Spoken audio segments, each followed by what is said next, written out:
Big story in Washington this morning, the Senate agreeing to move forward with the first major gun control legislation in decades. This after more Republicans than expected agreed to debate a proposal on new federal background checks for gun purchases. David Gregory is moderator of Meet the Press. David, good morning to you. Good morning, Matt. So the vote on this was 68-31 to move forward and debate this, a stronger show of support than a lot of people expected. But it would be presumptuous, wouldn't it, for supporters of this legislation to think they've got it made? Oh, absolutely, because the feeling among Republicans was don't stop the debate. That would be political suicide for Republicans to not let the debate go forward. So you have a lot of people voting to let the debate happen who are not expected to be there in the end. Democrats behind this bill are literally going down the list saying, well, you think I can keep that person along? A lot of this, of course, has to do with the gun lobby. There seem to be two schools of thought on the NRA right now, David. Some people think that lobbying group has been weakened in the wake of the Newtown tragedy. Yet you had two Democratic senators who voted against even debating this bill after the NRA said, basically, guys, we're keeping a scorecard on how you vote. They are both facing re-election. So in your opinion, is the NRA weaker or still as strong?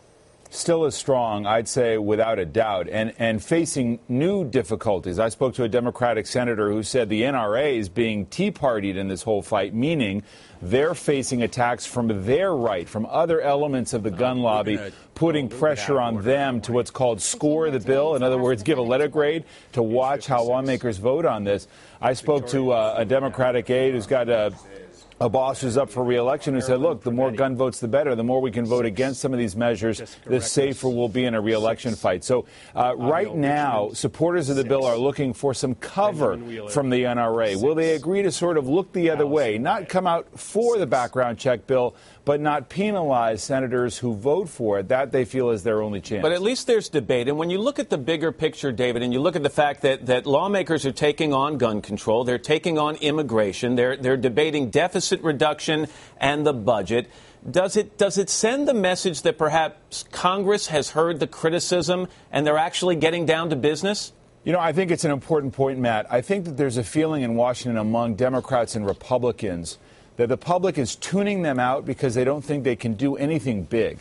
So on all those issues you just mentioned, there's the prospect of actually doing something big. On gun control, it's not going to be complete, certainly not those who want to see greater regulation. But a background check bill that could ultimately perhaps even get through the House, that would still be seen as an accomplishment. What do you have Sunday?